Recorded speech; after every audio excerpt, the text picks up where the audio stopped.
Mañana voy a firmar los papeles. Voy a vender el restaurante de la vieja y con ese dinero nos vamos a Miami. Ella ni siquiera sabe que estoy haciendo esto. Mi nombre es Beatriz Elena Cordero Maldonado. Tengo 71 años y esas palabras salieron de la boca de mi propia hija. Las escuché mientras estaba parada en el pasillo de mi casa en Cali, Colombia, cuando se suponía que yo estaba internada en el hospital, pero no estaba. Estaba aquí, en mi propia casa, oyendo cómo mi hija planeaba robarme todo por lo que había trabajado durante medio siglo. Antes de seguir, quiero que entiendas algo. Esto que voy a contarte no es solo mi historia, es la historia de muchas madres, muchos padres, mucha gente mayor que da todo por sus hijos y después descubre que ese amor nunca fue correspondido de la misma manera. Si algo de esto te resuena, quédate hasta el final, porque lo que hice después cambió mi vida para siempre. Nací en un pueblito llamado Buga, en el Valle del Cauca. Mi familia era pobre, éramos 7 hermanos, mi padre trabajaba cortando caña y mi madre lavaba ropa ajena para poder darnos de comer. Yo era la mayor. A los 12 años ya estaba ayudando en casas ajenas, limpiando, cocinando, cuidando niños. No tuve infancia, no tuve juventud, tuve trabajo y responsabilidad desde que tengo memoria. A los 19 años conocí a Roberto. Él trabajaba en una fábrica de calzado en Cali. Era serio, trabajador, callado. No era romántico, no me decía palabras bonitas, pero era bueno.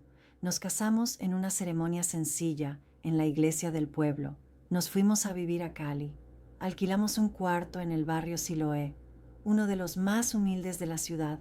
No teníamos casi nada, una cama, una estufa, 2 ollas, pero teníamos ganas de salir adelante. Roberto trabajaba de lunes a sábado en la fábrica. Yo conseguí trabajo en una panadería del centro. Nos levantábamos a las 4 de la mañana. Él se iba a las 5. Yo salía a las 5:30. Regresábamos en la noche, muertos de cansancio, pero nunca nos quejamos. Así era la vida, así había que vivirla. 3 años después nació Mariana. Fue un parto difícil. Estuve 2 días en trabajo de parto. Casi perdí la vida. El médico me dijo que no podría tener más hijos. No importaba, con Mariana me bastaba. Era una bebé hermosa. Gordita, de ojos grandes, pelo negro y crespo como el mío. La cargaba, la miraba dormir y sentía que todo el sufrimiento valía la pena. Pero criar un hijo no es fácil, sobre todo cuando no hay plata. Roberto ganaba poco en la fábrica. Yo había dejado la panadería para cuidar a Mariana. Vivíamos ajustados, muy ajustados.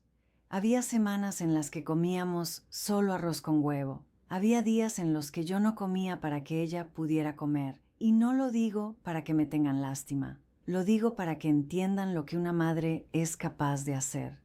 Cuando Mariana tenía 5 años, una vecina me dijo que estaban buscando a alguien para cocinar en un restaurante pequeño en el barrio San Antonio. Era un lugar chiquito, familiar, atendido por una pareja de viejitos, don Germán y doña Liliana. Fui a hablar con ellos, les dije que yo sabía cocinar, les dije que era responsable, que necesitaba el trabajo, me dieron la oportunidad. Entré a trabajar ahí. Al principio solo cocinaba sancocho, bandeja paisa, arroz con pollo, cosas sencillas, pero le ponía amor, le ponía sazón. La gente empezó a regresar, empezaron a decir que la comida estaba buena, que tenía buen sabor. Don Germán me aumentó el sueldo, me dio más responsabilidades. Yo llegaba temprano, me quedaba hasta tarde, limpiaba, cocinaba, atendía mesas cuando hacía falta. Me volví indispensable. Pasaron los años. Mariana crecía. Roberto seguía en la fábrica. Yo seguía en el restaurante. La vida no era fácil, pero era estable. Teníamos para comer, para pagar el alquiler, para comprarle útiles escolares a Mariana. No nos sobraba nada, pero tampoco nos faltaba. Cuando Mariana tenía 14 años, don Germán murió. Un infarto, de un día para otro. Doña Liliana quedó destrozada. El restaurante empezó a decaer. Ella no tenía fuerzas para seguir. No tenía hijos. No tenía a quién dejárselo. Un día me llamó a su casa. Beatriz, yo ya no puedo seguir con esto. Estoy cansada. Estoy vieja. Este restaurante fue mi vida, pero ahora es una carga. Me gustaría vendértelo a ti. Me quedé en silencio. Venderme el restaurante, yo no tenía plata.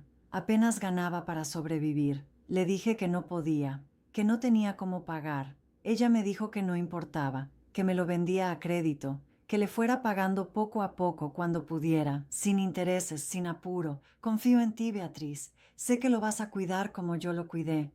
Esa noche hablé con Roberto, le conté. Él era escéptico. ¿Y si no funciona? ¿Y si nos quedamos endeudados? Pero yo sentía algo en el pecho. Una corazonada, una certeza. Ese restaurante podía ser nuestro futuro. Aceptamos. Firmamos un papel simple, hecho a mano, donde decía que yo le iba a pagar a doña Liliana en cuotas durante 10 años. Así empezó todo. El restaurante pasó a ser mío. Le puse otro nombre, El Fogón de Beatriz. Sonaba bonito, sonaba como algo propio. Trabajé como nunca en mi vida. Me levantaba a las 3 de la mañana para ir a la plaza de mercado, compraba los ingredientes frescos, regresaba, preparaba todo antes de que abriera el negocio. Roberto me ayudaba los fines de semana, Mariana también cuando salía del colegio. Era un esfuerzo familiar. El restaurante empezó a crecer, la gente hablaba bien de la comida, venían de otros barrios, venían turistas. Tuve que contratar ayuda, primero una mesera, después otra cocinera, después un lavaplatos. El negocio funcionaba bien, y yo, que nunca había tenido nada, de pronto tenía algo que era mío, algo que yo había construido con mis propias manos. En 10 años le pagué todo a doña Liliana, cada peso, sin falta. Ella lloraba cada vez que le daba el dinero. Lloraba de felicidad porque sabía que su restaurante estaba en buenas manos. Murió 2 años después de que terminé de pagarle. Fue a mis brazos. Me dijo que yo había sido como una hija para ella. Me dijo que había hecho bien en confiar en mí. Para ese entonces Mariana ya tenía 24 años. Había estudiado en la universidad, comunicación social. Yo había pagado su carrera completa. Sacrifiqué muchas cosas para que ella pudiera estudiar. No me compré ropa nueva durante años. No salí a pasear. No me di ningún lujo. Todo era para ella, para que tuviera un futuro mejor, para que no tuviera que sufrir como yo sufrí. Mariana se graduó, consiguió trabajo en una agencia de publicidad, se fue a vivir sola, alquiló un apartamento en el norte de Cali, un lugar bonito. Yo me sentía orgullosa. Mi hija era profesional. Mi hija tenía una vida que yo nunca tuve. Todo había valido la pena. Roberto murió cuando Mariana tenía 28 años. Cáncer de pulmón. Fumó toda su vida. Le advertí 1000 veces, pero nunca me hizo caso. En 6 meses se lo llevó. Fue rápido, fue doloroso. Quedé sola en la casa, sola con el restaurante, sola con mis recuerdos. Después de que Roberto murió, Mariana empezó a visitarme más seguido. Al principio pensé que era porque me extrañaba, porque quería estar cerca, pero pronto me di cuenta de que siempre venía con alguna necesidad. Mamá, necesito plata para arreglar el carro. Mamá, necesito plata para pagar una deuda. Mamá, necesito plata porque me atrasé en el alquiler. Yo le daba. ¿Cómo no iba a darle? Era mi hija. Era mi única hija. Y yo tenía. El restaurante funcionaba bien. Había ahorrado durante años. Tenía una buena cantidad guardada en el banco. No era millonaria, pero tenía lo suficiente para vivir tranquila el resto de mi vida y para ayudar a mi hija cuando lo necesitara. Pero las visitas se hicieron más frecuentes, las peticiones más grandes, y yo empecé a sentir algo raro, un malestar, una sospecha. Empecé a preguntarme si ella me visitaba porque me quería o porque necesitaba plata. Hace 2 meses empecé a sentirme mal, mareos, cansancio, dolor en el pecho. Fui al médico, me hicieron exámenes, me dijeron que era el corazón, nada grave, pero había que cuidarse. Me recetaron medicamentos, me dijeron que descansara. Le conté a Mariana, ella se preocupó, o al menos eso parecía. Mamá, tienes que cuidarte, tienes que dejar de trabajar tanto, ya estás grande, ya es hora de que descanses. Yo le dije que estaba bien, que el restaurante era mi vida, que sin eso no sabía qué hacer, pero ella insistía mucho, demasiado, y eso me empezó a dar mala espina. Hace 3 semanas, Mariana me dijo que tenía que internarme en el hospital. que los médicos habían dicho que necesitaba hacerme unos estudios más profundos, que iba a estar internada por lo menos una semana. Yo no quería, no me gustaba la idea de estar encerrada en un hospital, pero ella insistió, insistió tanto que terminé aceptando. Me internaron un lunes por la mañana. Mariana me acompañó, me ayudó con las maletas, me instaló en la habitación, me dijo que iba a estar pendiente, que me visitaba todos los días, que no me preocupara por nada. El restaurante estaba en manos de mi encargada, la señora Amparo, una mujer de confianza que llevaba años trabajando conmigo. Los primeros 3 días fueron tranquilos. Me hicieron exámenes, me sacaron sangre, me hicieron electrocardiogramas, me dijeron que todo estaba bien, que solo era cuestión de cuidarme y tomar los medicamentos. El miércoles por la noche, el médico me dijo que podía irme al día siguiente, que ya no había necesidad de estar internada. Le avisé a Mariana. Ella me dijo que iba por mí el jueves por la tarde, pero el jueves en la mañana me dio una inquietud, una angustia. No sé por qué. No sé qué me pasó, pero sentí que algo no estaba bien. Llamé a un taxi, salí del hospital sin avisar, me fui directo a mi casa. Cuando llegué, vi el carro de Mariana estacionado en la puerta. Me extrañó. ¿Qué hacía ella aquí? Se suponía que estaba trabajando. Abrí la puerta con mi llave. Entré despacio. La casa estaba en silencio, pero escuché voces que venían del estudio. La puerta estaba entreabierta. Me acerqué, y ahí fue cuando la escuché. Mañana voy a firmar los papeles. Voy a vender el restaurante de la vieja, y con ese dinero nos vamos a Miami. Ella ni siquiera sabe que estoy haciendo esto. Sentí que se me helaba la sangre. Me quedé paralizada, quieta, sin respirar. Seguí escuchando. No, no va a darse cuenta. Tengo su firma. Falsifiqué los documentos. El comprador ya está listo. Es un tipo que quiere poner una franquicia de comida rápida. Va a pagar bien. 150 millones de pesos. Suficiente para empezar de cero en Miami. La voz del otro lado del teléfono decía algo. No podía oír qué, pero Mariana respondió. Sí, ya hablé con el abogado. Es amigo mío. Él se va a encargar de todo. En 2 semanas estamos fuera del país. Ella va a pensar que fue un error, que alguien la estafó. Pero para cuando se dé cuenta, nosotros ya vamos a estar lejos y ella no va a hacer nada. Es vieja, es débil, no tiene a nadie más que a mí. Escuché que colgaba el teléfono, escuché sus pasos acercándose a la puerta. Reaccioné rápido. Salí de la casa sin hacer ruido. Subí al taxi que me había esperado. Le dije que me llevara a dar una vuelta, que fuera a cualquier lado. Necesitaba pensar, necesitaba procesar lo que acababa de oír. Mi hija, mi propia hija, la niña que yo había parido, la niña que yo había criado con tanto sacrificio, la niña por la que yo había dado todo, estaba planeando robarme, estaba planeando vender mi restaurante sin mi permiso, estaba planeando irse del país con mi dinero. No lloré, no grité, no me desmayé, sentí algo diferente, algo frío, algo calculado, sentí rabia, pero también sentí claridad, claridad absoluta. Por primera vez en mi vida vi a mi hija tal como era, no como yo quería que fuera, no como yo me imaginaba que era, sino tal como era de verdad.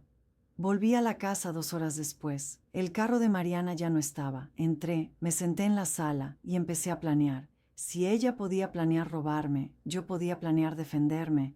Si ella podía ser fría, yo también podía serlo.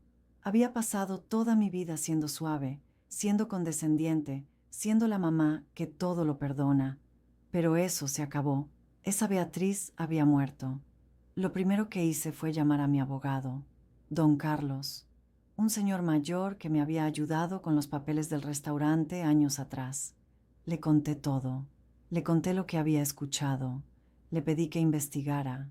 Él me dijo que iba a hacer unas llamadas, que me daba respuesta al día siguiente. Al día siguiente me llamó. Beatriz, todo es cierto. Su hija fue a ver a un abogado llamado Ernesto Palacios. Ese hombre tiene mala reputación, hace negocios turbios, falsifica documentos. Su hija le pagó para que falsificara su firma y preparara la venta del restaurante. El comprador es un inversionista que quiere demoler el local y construir otra cosa. Todo está listo para firmarse mañana. Sentí que me hervía la sangre, pero mantuve la calma. ¿Y qué puedo hacer? Don Carlos me dijo que teníamos que actuar rápido, que podíamos ir a la notaría, demostrar que la firma era falsa, detener la venta, denunciar a Mariana y al abogado, pero me advirtió algo importante. Si hace esto, su hija va a ir presa. Falsificación de documentos y fraude son delitos graves. Puede pasar años en la cárcel. Me quedé en silencio. ¿Querés que mi propia hija vaya presa?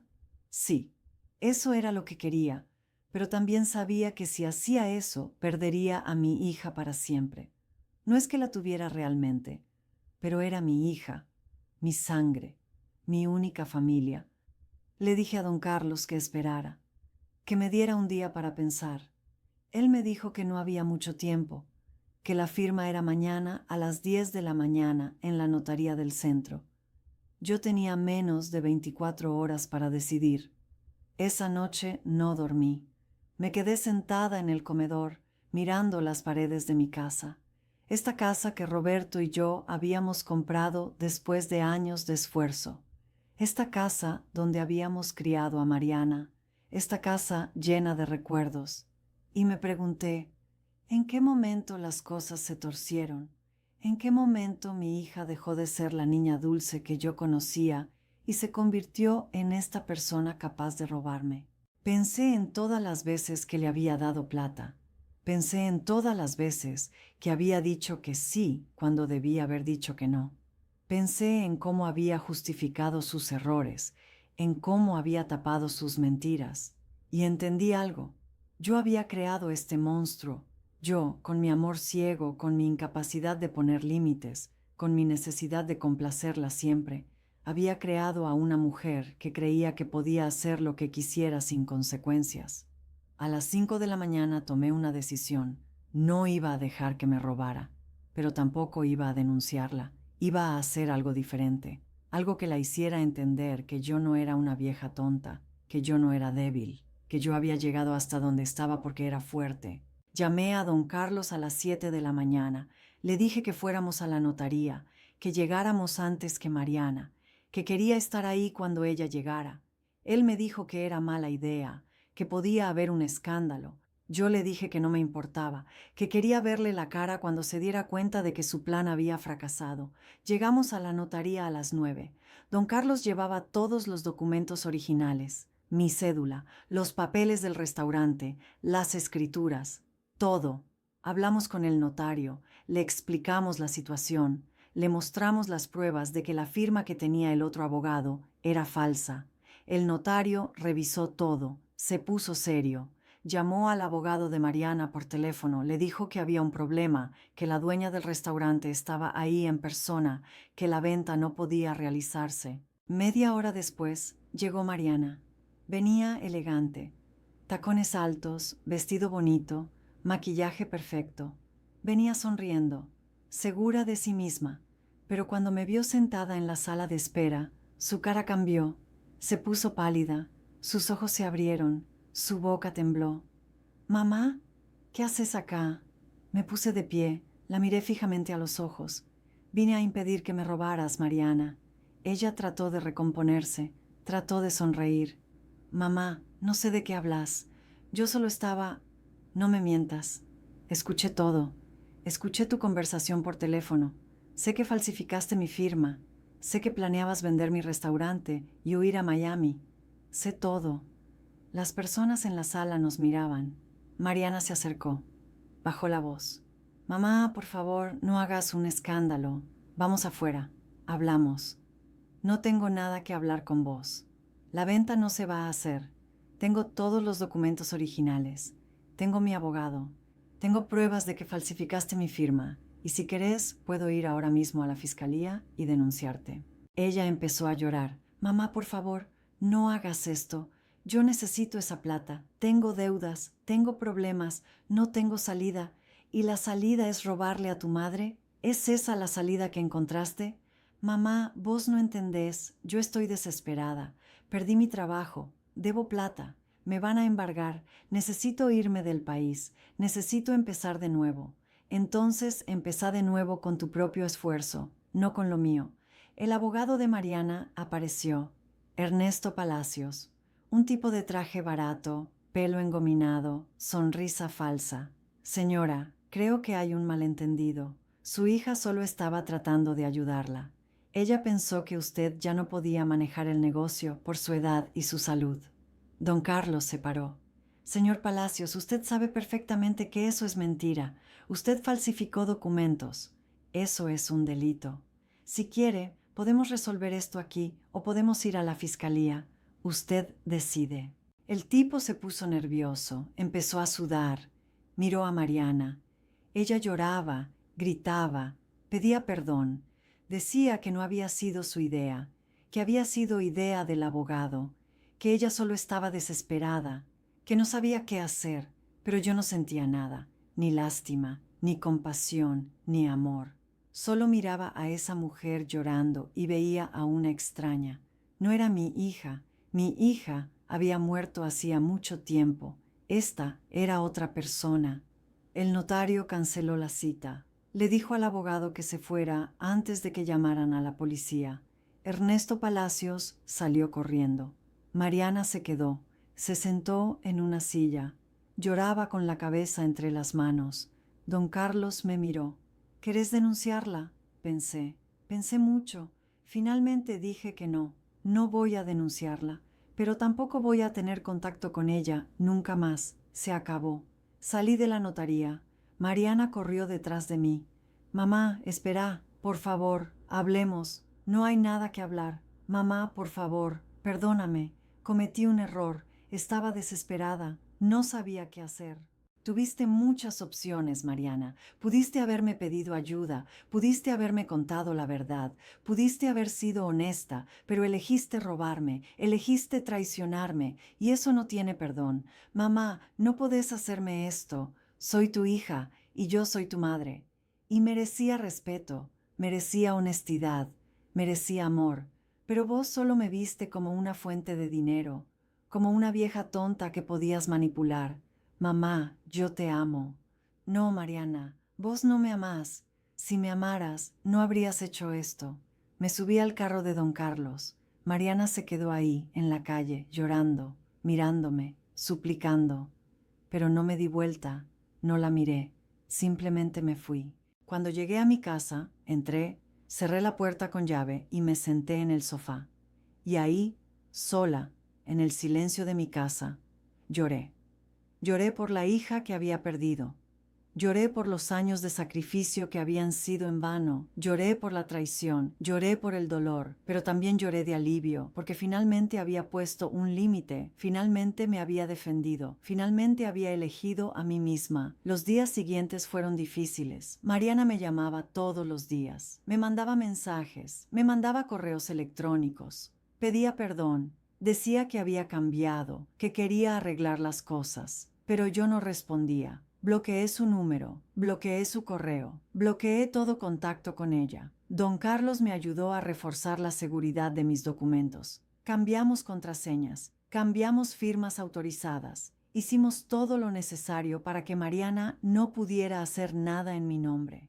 También hablé con la señora Amparo, mi encargada del restaurante. Le conté todo. Ella estaba indignada. Ay, doña Beatriz, ¿cómo pudo hacerle eso su propia hija? Le dije que no sabía, que tampoco importaba ya. Lo importante era seguir adelante. 2 semanas después, Mariana apareció en mi casa. Tocó la puerta, gritó mi nombre, dijo que no se iba a ir hasta que yo la escuchara. Llamé a la policía. Vinieron, le dijeron que se fuera o la iban a arrestar por invasión de propiedad privada. Ella se fue. Pero antes de irse, me gritó desde la calle: «Sos una mala madre, sos egoísta, sos cruel». Sus palabras me dolieron, pero no tanto como antes, porque yo sabía la verdad. Yo no era mala madre, yo había sido demasiado buena madre, y ella había abusado de eso. Pasaron los meses, la vida siguió, el restaurante siguió funcionando, yo seguí trabajando, ya no con la misma intensidad de antes. Ahora tenía ayuda. Había contratado un gerente, un muchacho joven, responsable, honesto. Él se encargaba de muchas cosas. Yo solo iba a supervisar, a cocinar algunas veces, a disfrutar de lo que había construido. También empecé a hacer otras cosas, cosas que nunca había hecho porque siempre estaba trabajando o cuidando a alguien. Me inscribí en clases de pintura. Me uní a un grupo de mujeres mayores que se juntaban a caminar en las mañanas. Viajé. Fui a Cartagena. Fui a San Andrés. Conocí lugares que siempre había querido conocer, pero nunca había tenido tiempo. Y me di cuenta de algo. Yo había pasado toda mi vida viviendo para otros. Primero para mis padres y hermanos, después para Roberto, después para Mariana. Siempre había alguien más importante que yo. Siempre había alguien que necesitaba algo de mí. Pero ahora, por primera vez en 71 años, estaba viviendo para mí. Y se sentía bien. Se sentía liberador. Un día, estaba en el restaurante cuando entró una mujer joven. Tendría unos 30 años. Venía con una niña de la mano. La niña tendría unos 6 años. Pidieron almuerzo. Yo les serví personalmente. La mujer me dio las gracias. Me dijo que la comida estaba deliciosa, que su mamá le había hablado mucho de este lugar, que su mamá venía aquí cuando era joven. Le pregunté quién era su mamá. Me dijo el nombre, no la conocía, pero me contó que su mamá había muerto el año pasado, que ella había heredado una carta donde su mamá le decía que si algún día pasaba por Cali, viniera a este restaurante, que la dueña era una mujer muy especial. Me emocioné. No sabía quién era esa señora, no recordaba haberla conocido, pero había dejado una huella en ella, había dejado algo bueno, y eso me hizo sentir que mi vida había valido la pena, no por mi hija, no por mi familia, sino por las pequeñas cosas buenas que había hecho por otras personas. La mujer me preguntó si yo era la dueña. Le dije que sí. Ella me miró con cariño. Mi mamá me dijo que usted era una mujer muy fuerte, que había sufrido mucho pero que nunca se rindió, que era un ejemplo. Me costó contener las lágrimas. Le di las gracias. Le dije que me alegraba que hubiera venido, que viniera cuando quisiera, que siempre sería bienvenida. Cuando se fueron, me quedé pensando. Pensé en todo lo que había vivido, en todo lo que había perdido, en todo lo que había ganado, y entendí que la vida no es justa, no es fácil, no es como uno la planea, pero uno puede elegir cómo responder. Uno puede elegir quedarse en el papel de víctima, o uno puede elegir ponerse de pie y seguir adelante. Yo elegí lo segundo, y no me arrepiento. Han pasado 8 meses desde que descubrí el plan de Mariana. 8 meses desde que la vi por última vez. No sé dónde está, no sé qué hace, no sé si sigue en el país o se fue. Y honestamente no me importa. Algunas personas me critican, dicen que soy dura, que soy cruel, que cómo puedo darle la espalda a mi propia hija, pero esas personas no entienden. No entienden lo que es ser traicionado por alguien a quien amás con todo tu corazón. No entienden lo que es descubrir que todo lo que diste fue en vano. No entienden el dolor de darte cuenta de que tu hija solo te veía como un medio para conseguir dinero. Yo no le di la espalda a mi hija. Mi hija me dio la espalda a mí. Yo solo me defendí. Yo solo me protegí. Y eso no es crueldad. Eso es amor propio. Hace una semana, don Carlos me llamó. Me dijo que Mariana había intentado sacar un préstamo usando mi restaurante como garantía. Había falsificado documentos otra vez, pero el banco se dio cuenta, la rechazaron y la reportaron. Don Carlos me preguntó si quería denunciarla. Le dije que no, ya no quiero saber nada de ella, que haga lo que quiera con su vida, pero lejos de mí. Ayer estaba cerrando el restaurante cuando un joven se me acercó. Tenía unos 20 y tantos años. Se parecía a alguien, pero no sabía a quién. Me preguntó si yo era Beatriz Cordero. Le dije que sí. Él se presentó. Soy Julián. Soy el hijo de Mariana, su nieto. Me quedé helada. No sabía que Mariana tenía un hijo. Nunca me había dicho nada. Julián me contó que Mariana lo había tenido cuando era muy joven, que lo había dado en adopción, que él había crecido con otra familia, pero que recientemente había buscado a su madre biológica, que la había encontrado, que ella le había contado todo, que le había dicho que yo era una mujer mala, que yo la había abandonado, que yo le había arruinado la vida, Pero Julián me dijo algo que me sorprendió. No le creo nada a ella. Investigué. Hablé con gente. Supe la verdad. Supe que ella intentó robarle. Supe que usted solo se defendió. Y vine a decirle que hizo bien. Que no se sienta culpable. Que usted no le debe nada a nadie. No pude contener las lágrimas. Abracé a ese muchacho, a ese nieto que no sabía que tenía, y le di las gracias. Gracias por buscarme, gracias por no juzgarme, gracias por entender. Julián me dijo que él no quería nada de mí, que solo quería conocerme, que solo quería saber de dónde venía. Le dije que podía venir cuando quisiera, que las puertas de mi casa y de mi restaurante siempre estarían abiertas para él, que yo no era perfecta, que había cometido errores, pero que siempre había tratado de hacer lo correcto. Él me dijo que eso era suficiente, que eso era más de lo que su madre biológica le había dado. Hoy, mientras escribo esto, estoy sentada en la terraza de mi casa. El sol está bajando, el cielo está naranja. Hay una brisa suave y por primera vez en mucho tiempo me siento en paz. Aprendí algo de todo esto. Aprendí que el amor no es sacrificarse hasta desaparecer. Aprendí que ser buena madre no es decir que sí a todo. Aprendí que poner límites no es egoísmo. Aprendí que uno puede amar a alguien y al mismo tiempo alejarse de esa persona si es necesario para sobrevivir. Aprendí que la sangre no garantiza el amor. Aprendí que la familia no es solo la que nace contigo, sino la que eliges. Aprendí que está bien elegirte a ti misma. Aprendí que está bien decir basta. Y también aprendí que nunca es tarde para empezar de nuevo. Nunca es tarde para ser feliz. Nunca es tarde para vivir la vida que mereces. Tengo 71 años. No sé cuántos años me quedan, pero los que me queden los voy a vivir en paz. Los voy a vivir rodeada de gente que me aprecia de verdad. Los voy a vivir haciendo lo que me gusta. Los voy a vivir por mí. Mariana tomó su decisión. Yo tomé la mía. No hay arrepentimiento. No hay rencor. Solo hay aceptación. Aceptación de que las cosas son como son.